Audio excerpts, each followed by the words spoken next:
What makes a life a good one? Is it the adventure you have? Or the friends you find along the way? Maybe it's pursuing your passion while striving to protect, defend, and save what you believe in every single day. So, what makes a life a good one? In the Coast Guard, we think it's all of the above and more, but you'll have to find out for yourself. Visit gocoastguard.com to learn more.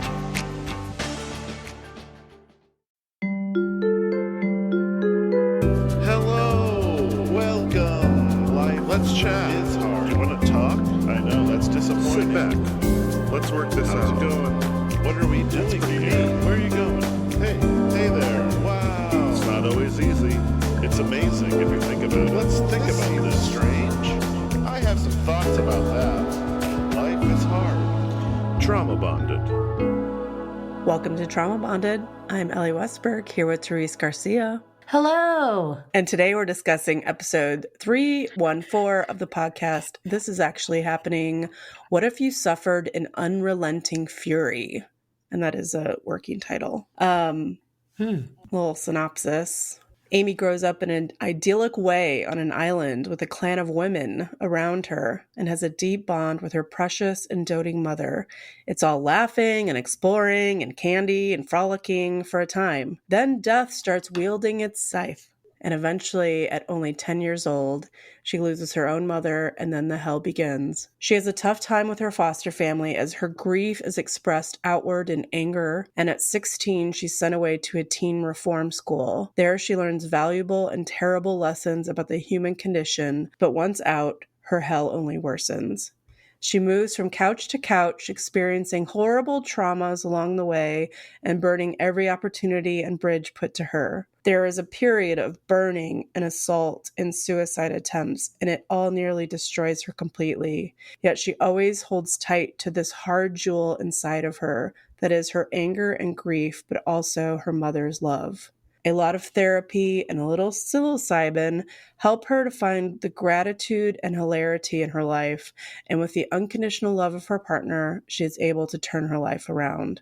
She's had the rare glimpse into the world writ large, and now she will move forward practicing healing each day. And full disclosure, I'm the showrunner for This Is Actually Happening, and T knows nothing about anything. She comes in fresh. And this show, Trauma/Bonded, is for the listeners, a space where we can talk about each episode, digest it, and reflect on it with empathy and also a bit of levity. That's Trauma Bonded.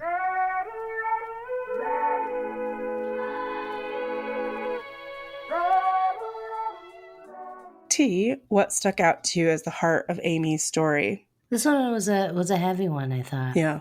And I think the heart of the story for me was really around the idea of home and what we think home means for us. Mm-hmm. You know, when you think of a house, for example, right? It's shelter, you know, it'll protect you from the rain and thunderstorms, things like that. But her life really starts... Oh, is that what it's for? But, you know, she does describe her early years, probably over a decade of her living in this amazing community, a loving community with her generations of women, which sounded amazing, right? But that went away as she lost many people in her family. And then with her mom dying, her sense of home disappeared. Completely eradicated. Like in one fell swoop, it was all just like taken away. Mm-hmm. And then she had to live in a home with her foster family. And then she had, you know, after that, she lived in some sort of group home program. And then after that, she was homeless, you know, couch to couch. You know, what is your home? Until finally she found John, you know, the unconditional love there. And we'll talk about all this, but that's why I thought the heart of the story was around the idea of home. And it sounds like she sort of after she sort of found peace, well, I mean, not necessarily. It feels like she carved out a home for her mother to live inside of her And then once she really started to feel like her mother's presence was actually really real and really apparent, I think that's when it started making a turn for her as well. Yeah, that's good. Home. Thanks. For what I thought the heart of the story was, and I want to preface this by reminding everyone that I am not a doctor, nor is T. But what the story made me think about the most is how important attachment is. And I only really know about attachment theory due to all the true crime I've ingested. Like anyone that's listened to a lot of true crime kind of knows that there's like three main points or precursors to what might make a serial killer, right? Head injury, like a traumatic brain injury, distaste for animals or need to hurt animals, and a unattached issue, an unattachment issue with their mother. Like attachment to your children or your children attaching to a mother is so important for their fundamental growth in so many ways. And I kept thinking the reason that Amy was able to eventually come out of this is because she had this like strong foundation from when she was born. Those first 10 years were so formative, and thank God she had them with that whole idyllic life and a mother that loves her so much. Because of that attachment, it really rooted and grounded in her who she was. So even though the anger and the confusion and the grief all got in the way of that for so long as her brain is developing and she's becoming a person, it was always that attachment that was going to root her and bring her back to the person she was meant to be. And thank God for that she had that foundation. And oh man, last night I watched the Milli Vanilli documentary on Paramount Plus. Oh. Have you watched it yet? You know, I haven't. I didn't even know there was one. Oh, honey. Oh, man. I mean, any 90s kid is going to enjoy the hell out of it, I think. Because it was, I don't know if you remember, Scott was a little bit too young to like really be into Milli Vanilli. And I wasn't like into them, but like they were a mainstay of pop radio. Just give me their song, just a quick one. Okay, well, their intro hit was... Yeah. Girl, you know it's true. It's true. Ooh, ooh, ooh. I love you. I love you. Yeah. I gotcha. Girl, you know it's true. You know it's true. The girl. Ooh, ooh, ooh. I love you. And then their follow-up hit was... Blame it on the rain. The rain. Yeah. Blame it on the that shining light. Whatever you do, don't put the blame on you. Blame it on the rain. And if you look up, they have so many hits. Baby, don't forget my number. Baby. I mean, they have really like so many hits. Anyways, forget all that. First two, though, it felt like it came from my core. Yeah. Like I didn't even know I knew those. But you said one word, right? And then boom, I jumped right in. Good tunes is good tunes, right? I mean, whether they were sang by the people on the album cover, who gives a shit? We were entertained. We liked the songs. But so, of course, in the documentary, they talk about Rob Pilatus and the other one, Fabian. Oh, yeah. Rob Pilatus and Fab Morvan were Milli Vanilli. And so, of course, in the documentary, they tell their stories of like how they grew up and where they grew up. And Rob's story was very much about he had a disattachment disorder with his mother. His father was an American military type person, and he was born in Germany, and he never met his mother. She gave him up the moment he was born. And there's a lot of searching for him that goes on in his whole life until his untimely death. He dies at 32 of a alcohol and pill overdose. Sorry, spoiler alert. But I'm watching it with Scott, and I turned to Scott and I was like, he never had a chance. He never attached to his mother. And because that was just like kind of in the zeitgeist of the moment of my life. And then I listened to this episode today. It was like, oh my gosh, like this is so important for human development to be attached to your mother. And I also wanted to talk about the documentary because I want to recommend it entirely. Like, how do you watch it? Paramount Plus. Okay, right. If you need All right, I'll watch if you need it. to log on to Paramount Plus, just DM us on our Instagram, and T will share hers. Oh, okay, good. The other, I have two more.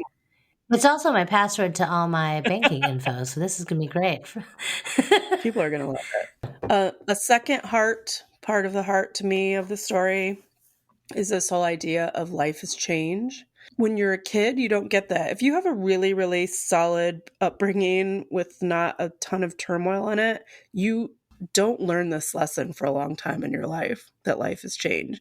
When your life is kind of topsy-turvy, this is something that you learn right away. And I'm fortunate enough, despite some of the traumas I had growing up, I'm fortunate enough to not learn that lesson that life has changed until well into adulthood. And she was learning it just so quickly, just like right away. Life has changed. Nothing is permanent. Nothing is stable. Always expecting for that other shoe to drop, right? And then the third point, and I think this is going to be like sort of the overarching tone of what we talk about here today, is there are multiple groups here to sympathize with. One is Amy. Two, despite some of the issues you might have with them, is her foster parents. Yeah. Three is her sister, who we also might have issues with, but we can sympathize with. Yeah. 4 is every couch / every family who tried to help her. Yeah. And then there are the villains, and the villains, I think, are clear in this. The villains are definitely that school that should not have ever, no kid should ever have had to gone there ever. Yeah. And then I think the final villain is really grief itself. And I think this is sort of a case study into what happens with the kid when there is nowhere for her to put her grief. And the final takeaway from that is that it is hard for us to acknowledge and understand that sometimes there are problems with no obvious solutions. Yeah, I 100% agree with you on this, especially around the people or all the groups that we could empathize with. They have their own stories for sure. And though I felt for Amy so much, and I could understand why she felt this way about her foster family or sister, I know they have their own stories as well. She's this kid full of rage, full of confusion and uncertainty and grief and anger, and she has nowhere to put it. She has no way to express it at all. And like she says herself, her sister turned inward and clung to her art and to music, and she expressed it outward. And so it's really, really easy for us to come down on teenagers and go, oh, these teenagers acting out back in my day, and you want to help these kids, but they're so impossible to help because they're just so awful. And she's not a literal monster. She was experiencing real feelings, but for people that people that want to take care of her, like, how do they even begin? I mean, there's layers and layers and layers, and you might not even get in there. You're blocked. Oh, you're totally blocked. Because there's also this element of her clinging to this past And I will say that I have read her memoir. It's called Raising Amy, and I'm sure that in the show notes will tell you how you can read that. I don't know if she sells the book or if it's just available on a PDF. It's not long. It's not a long read. She shared it with me when we were doing the pre-interview, and it was just one of those afternoons where I did a pre-interview and I really connected with her, and she sent it to me right away. And I just, when you just have, well, you don't know, but normal people just have moments where they don't have anything to do. I was going to say, I don't know what you're going with this. Like, it's called free time. And you just take free yeah, time. It's just like extra hours in a day that no one else has claimed. Oh yeah, like at 3, 4 in the morning or something. I'd rather be sleeping. Well, some people have them at like 2 in the afternoon, which I did. And I just sat and read her book. And it's really, really, really powerful. And if you want more information about it's it's an homage to her mother.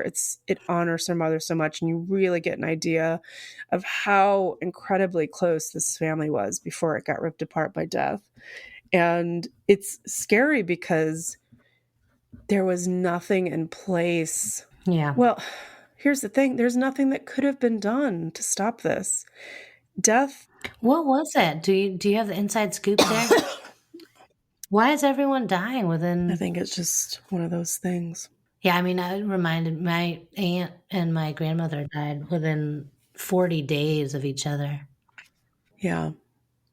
But so let's talk about, the trajectory of her life.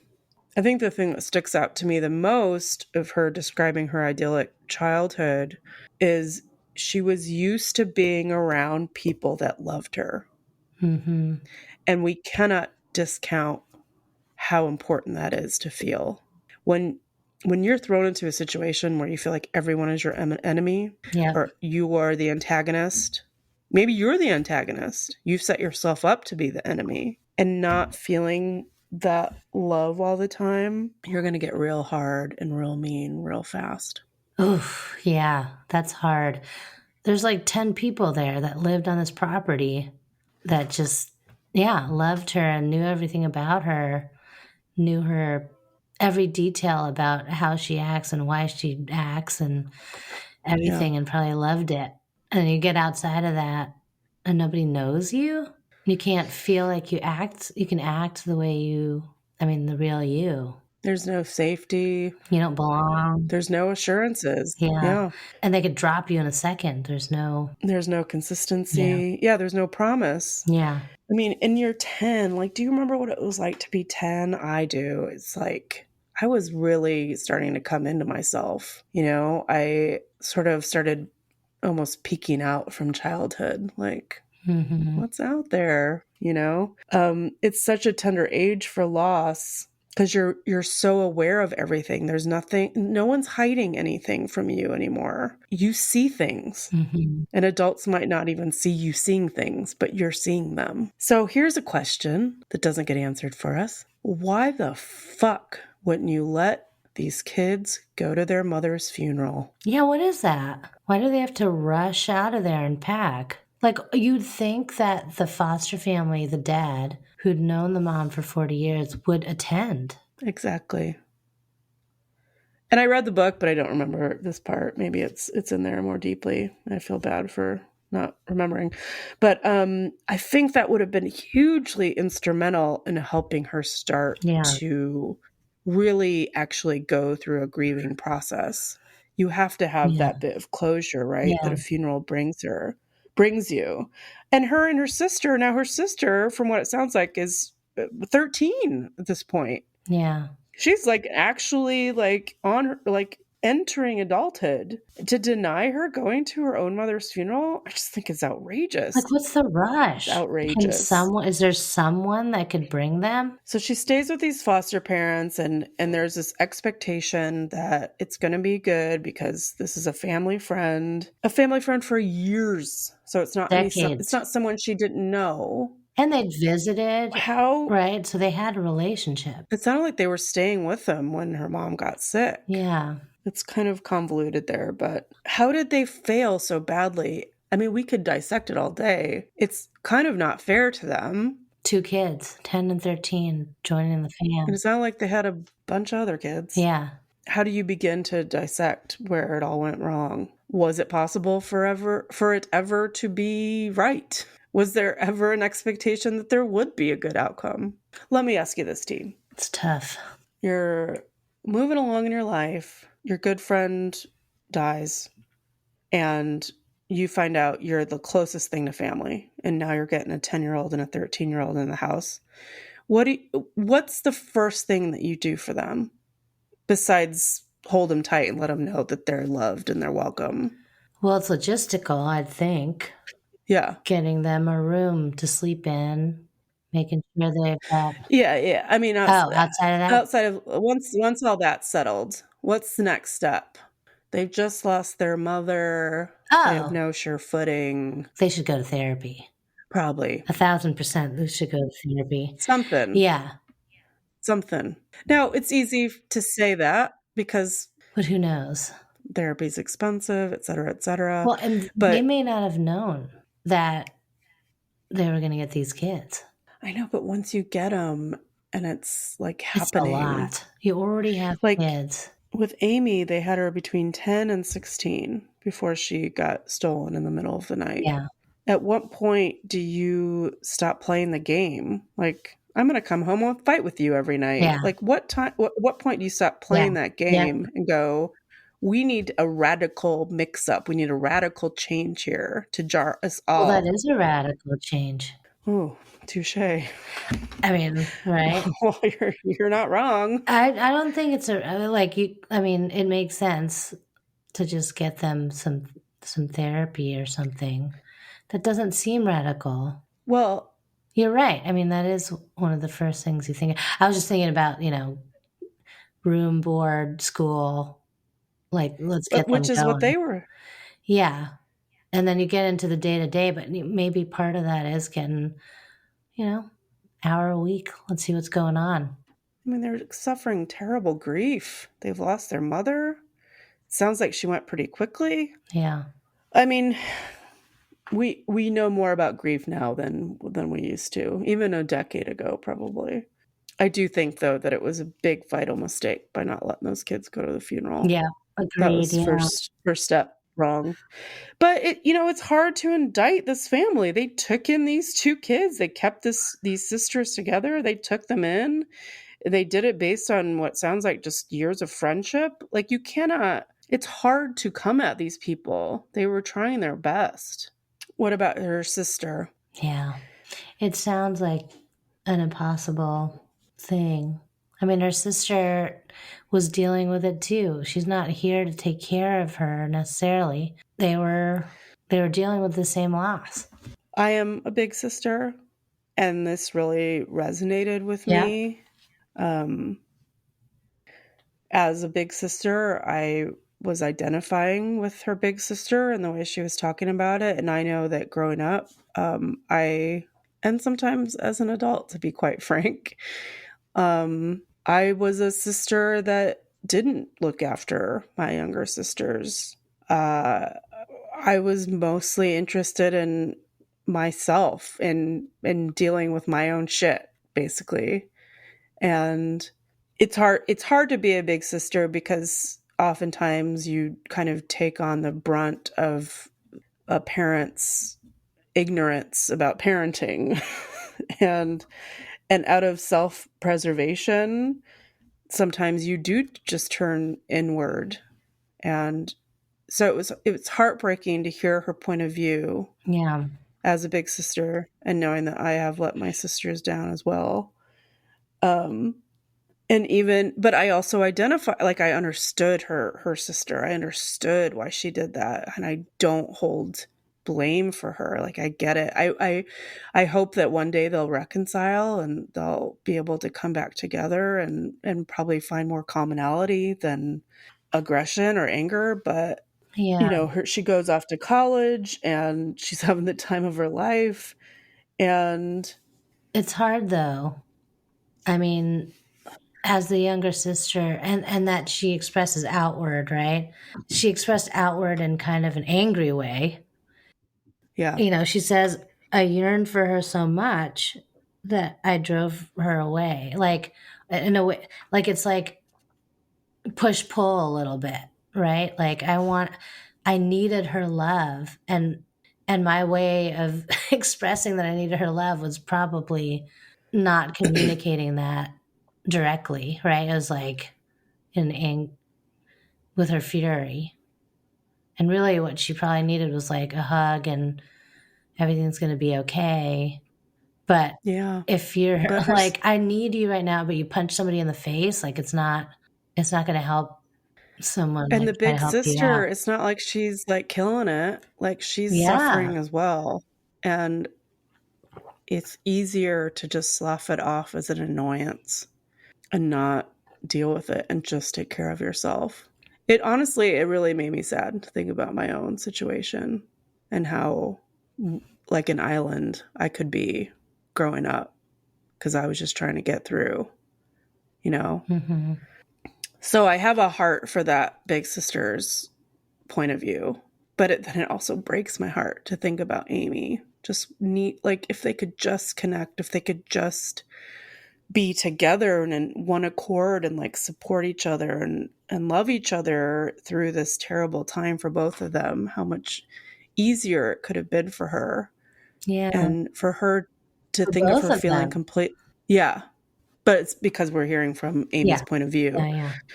It made me so sad. Think about that kid needing her sister, and her sister couldn't do it and still hasn't come around. Yeah. It's hard being a sister. I grew up an only child, so I don't know. Yeah, I know. I know. It was kind of easy for me. So she's angry, she's furious, she has no outlet for her grief, she's confused, she's alone, she lashes out, she fights everyone. And she is in this rage in the house all the time, it seems, but she doesn't have it when she's at school. Why do you think that is? Well, she talks about it later, right? Like having a double life. I think Yeah. you can pretend or erase, right? Have your own life that's outside of that might seem like normal or normalized. To me, again, it goes back to the grounding that her mother and her family gave her before she was whisked away. Like, she'd always had an interest in learning new things, and this was a place where family didn't matter. You know, school is a place where family doesn't necessarily matter. You get to be yourself entirely. Do you think her being marginally successful at school, well, which is like funny also, like even usually when you think about like a delinquent kid or a rebellious kid, you don't think of one that's like interested in like making sure that they run the mile the next day or passing their bio test, or what about my track meet? Like usually your rebellious kids aren't interested in any of it. All around rebellious. Yeah. Yeah. You think there was a resentment that it bred in her foster parents that she could be sort of quote unquote good at school, but she couldn't exhibit that same behavior at home. It kind of sucks, probably, for the foster parents. Like, yeah, seriously? Like, you're so successful, getting good grades, doing the sports, making friends, and like, I can't connect with you in any way. Like, it's like there's a resentment from her to them, to the foster family. A resentment cycle. Yeah, more than to the school. It's like blame was set on the foster family, even though nobody was to blame there. They were actually there to help. And even, I mean, they didn't necessarily choose the right solutions, but still. I'm glad you said that, T, because when her foster father says, if you want to be hit by a bus, why don't you just get hit by a bus? Now, full disclosure, I am embarrassed and sad about it, but when I lived with my sister for a time, I did call her 9-year-old daughter a bitch once. But you're not telling her to go kill herself. No, but I'm saying do it better, you know? Like, you're not. I'm not. You say things in rage, I know. I'm not excusing what he said at all, and I'm not Yeah. excusing what I said. I'm just saying I understand not understanding kids and the ways that they can be really mean and lash out and and you assign them adults you assign them adult qualities that they definitely don't have. Right. Of course, a 9-year-old can't be a bitch. It's like, it's theoretically impossible. I don't know. I'm She doesn't know about to meet a anything. 9-year-old in a couple of years when my kid becomes a 9-year-old. Oh. But I think with her story, it was like, I think she was reaching out to him to let him know. Yeah. You don't understand. Like, you need to understand where I'm coming from. Like, I'm sad and broken, and I need your help. Like that was maybe kind of a little bit of subtext of what she was trying to say. And then instead of like reaching back and saying, oh my God, I'll help you through this, Or I'm so he was like, yeah, just go kill yourself. Or I'm so sorry. I'm so sad that you feel that way. I don't want you to feel like that ever. Let's figure this out together. Yeah. It was like, okay, go kill yourself then. Just hard-nosed ass. You're not doing a very good job. Oof. At that point, I mean, obviously it'd been, 5, 6 years. He's probably frustrated. Right. Or, I mean, that's an understatement, I'm assuming what I just said. But the fact that she said that, I think, was her trying to reach out.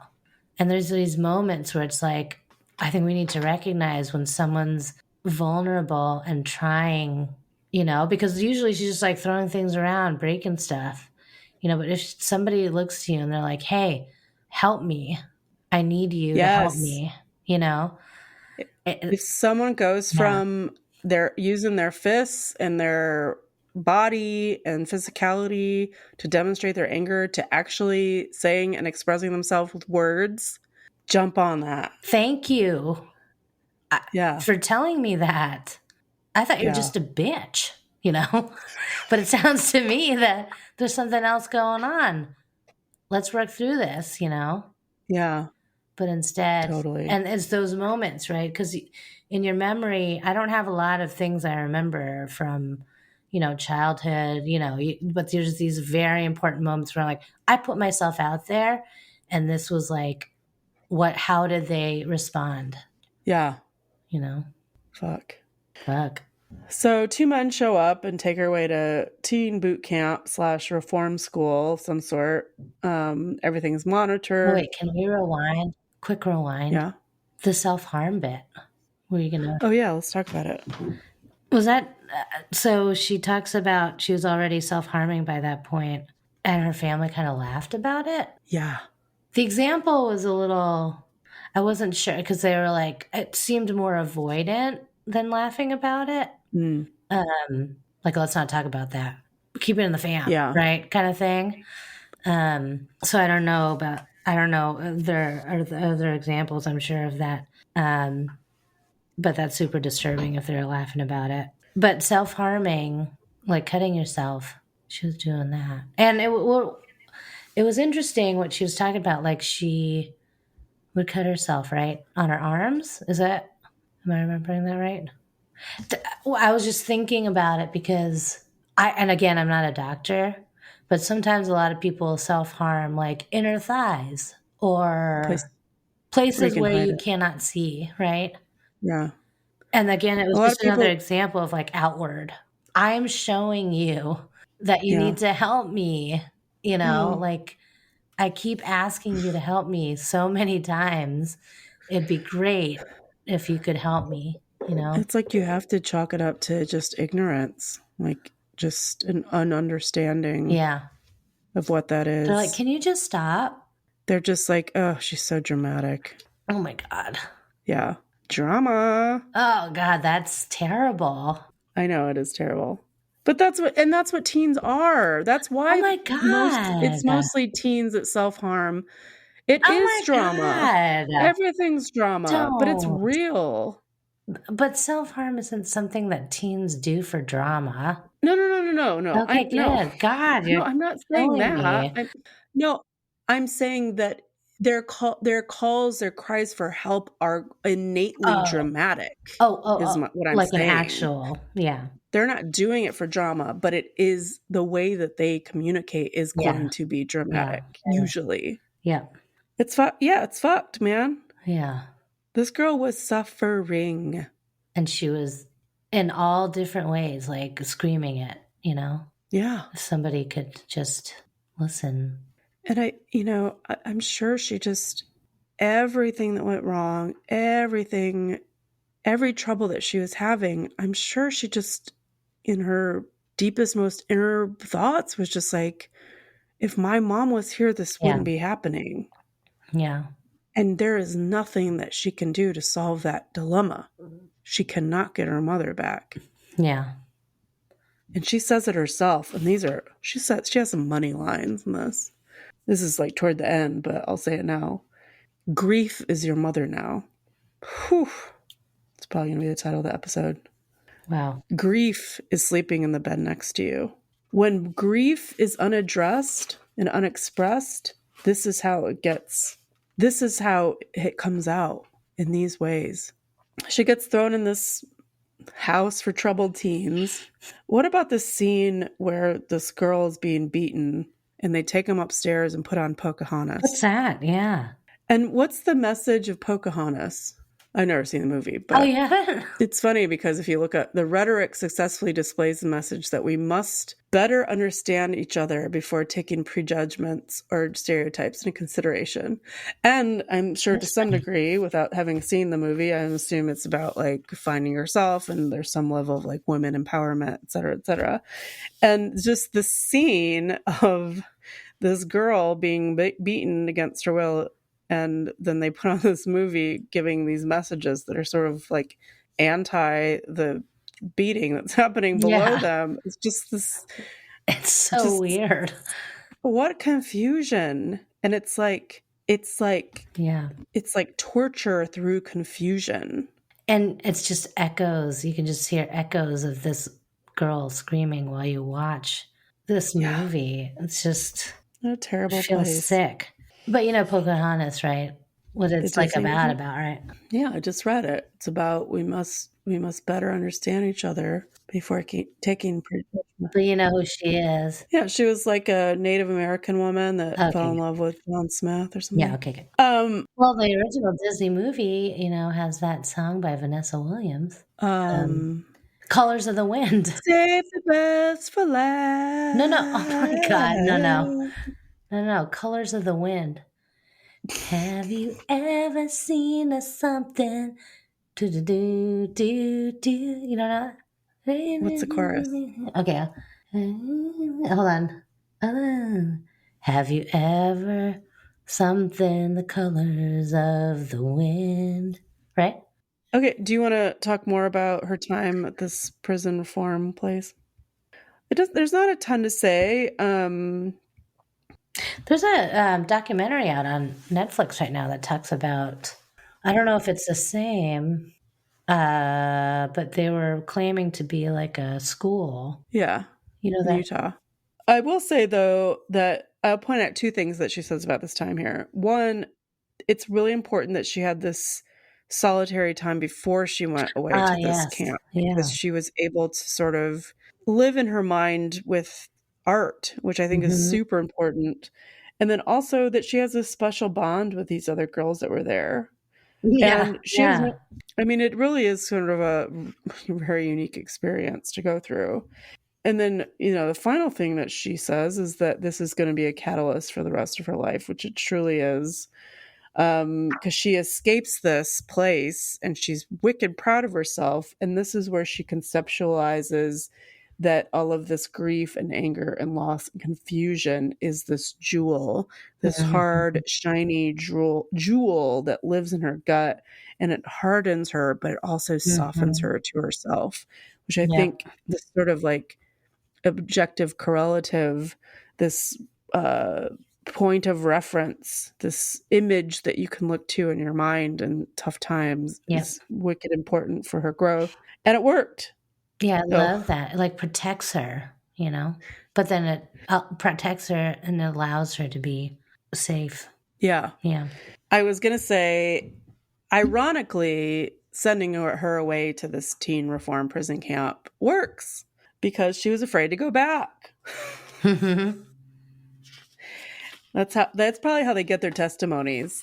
And my child definitely changed after going to this prison reform camp because she was so freaking afraid we were going to steal her again in the middle of the night that she was just an angel that traumatic. until she graduated. I haven't talked to her since then. It's been 12 years, but I'm sure one day she'll come back into my life and love me again. And then she catalogs a lot of bad shit. Yeah. And the whole time she was telling me about all this bad shit that was happening to her between 18 and 24. Between 17 and 24, really. I mean, she gets, I believe the rape happens while she's still in high school, between 17 and 18. The first rape. I couldn't help but just keep thinking about what would her mother say? What would her mother do to know this was happening to her? This was not the life that her mother intended for her. Mm-hmm. This was not the life that was set out for her. Yep. And her mother was the only thing that kept the shit from happening to her. It's just so devastating. She's living with a friend's family and the family is well off. And I love how she describes, like what a well-off, healthy, quote unquote, family looks like. It's one that's busy and that has healthy snacks. Yeah. And girl, you know it's true. Go, girl. Because you think about an image of an unhealthy family, and it's usually it's like a lot of fat people sat in front of a television. So when you have these families that are busy and eating healthy snacks, it is an image that sticks in your mind of what a thriving family looks like. Of course, they were well off, and that helps. And she's this drunk stoner who's not grateful, and she has no self-awareness. What a terrible fucking type of person to live with. And I think maybe they'll help her, but they're just not. They can't. Ugh. They can't do it. She tries suicide. Yep. She's unsuccessful. And then this family asks her to leave. It really comes down to the question of, let's say you're this family or these parents that have brought this girl in and this happens. What do you do? What do you do? It's a hard one. You've got kids. Again, you've got kids. It's hard to admit there are problems that we cannot address. There are problems with no obvious solution. Mm-hmm. It's hard to admit that.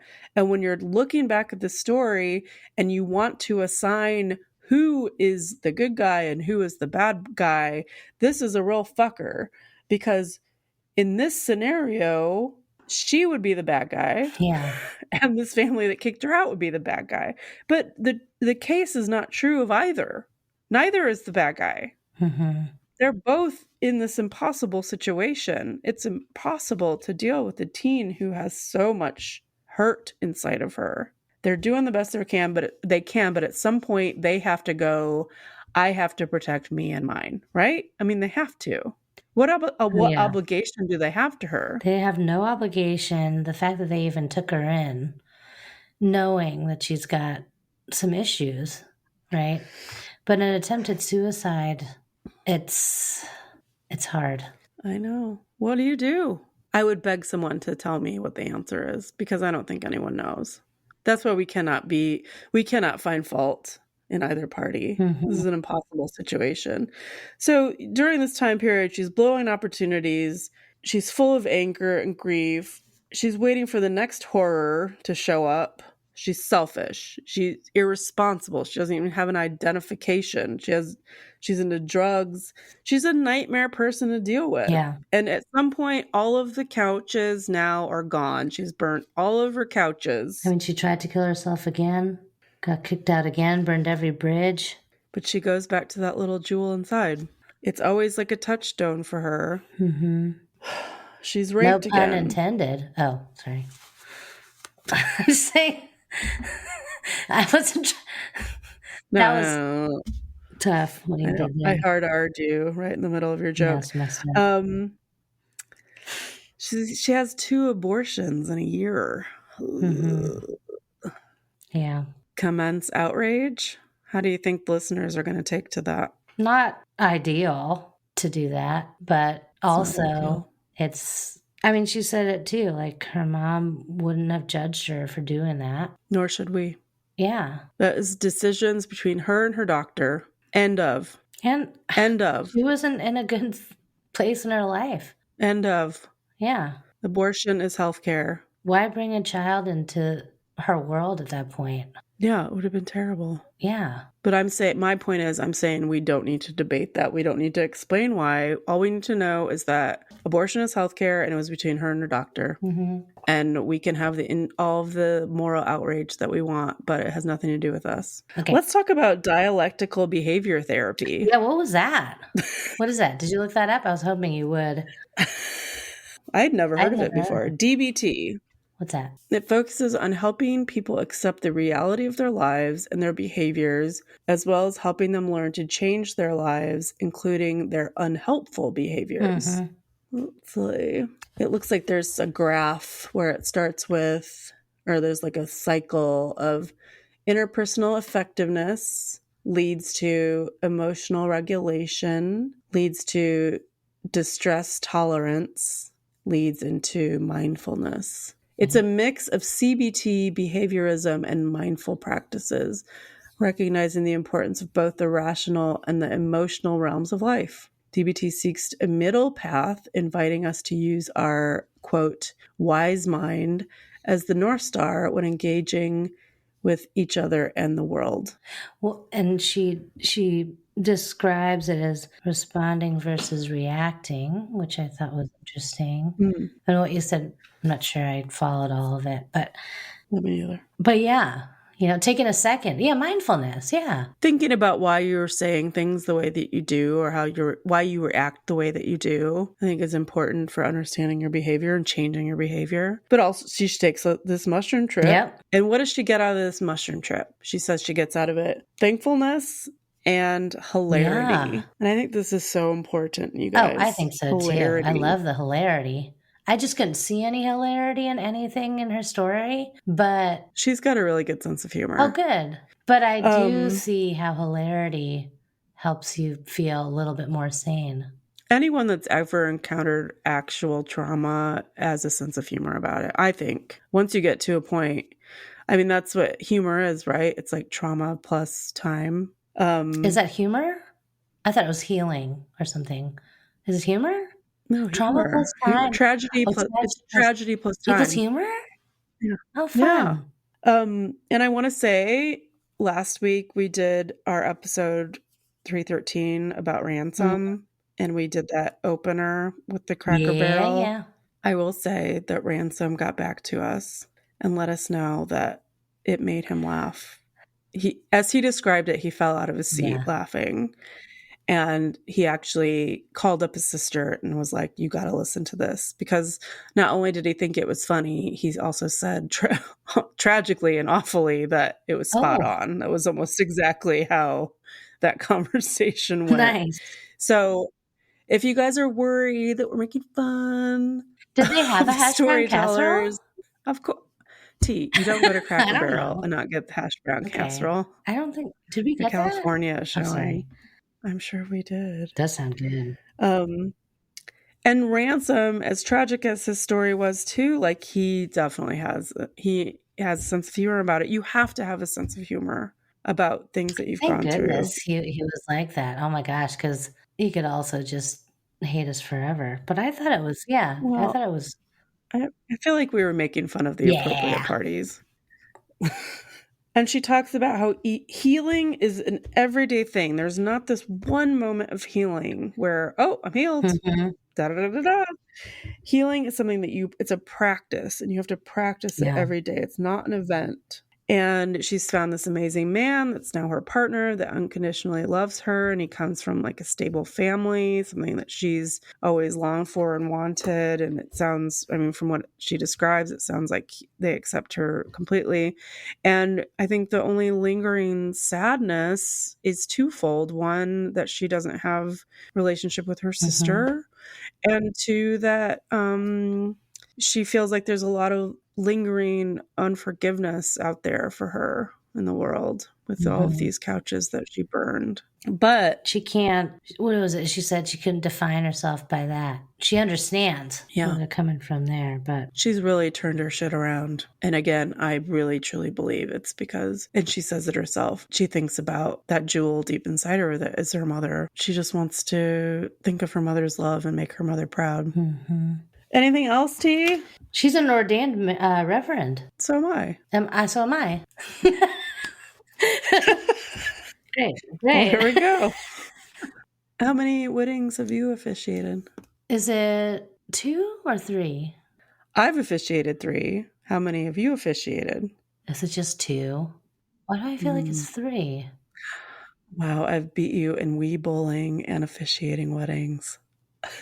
Wow. The only 2 things is the most I've ever... angry I've been with you. I think that you would say that about the Wii bowling. How dare I bring that up? It's on now. I was the maid of honor in like 6 weddings or something. I was best man and then just a bridesmaid.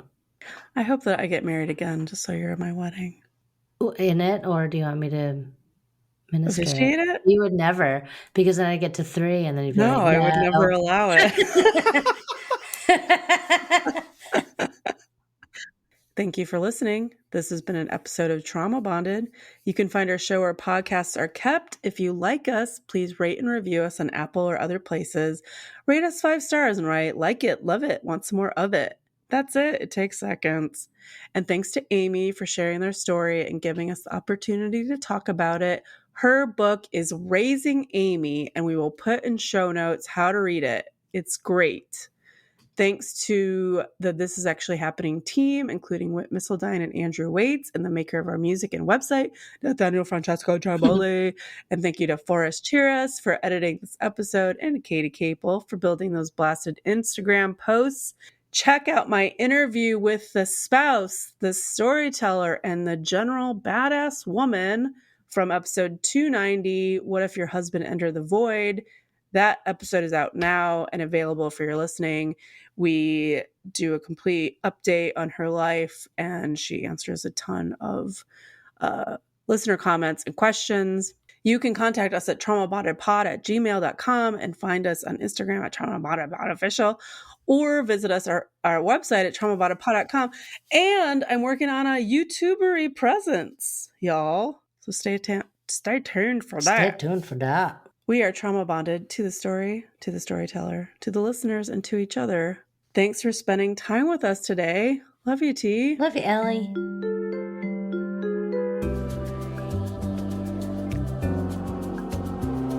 Good job. Hey, thank you. Hey, thank you. Okay.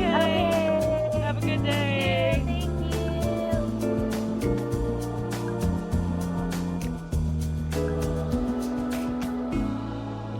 Trauma Bonded.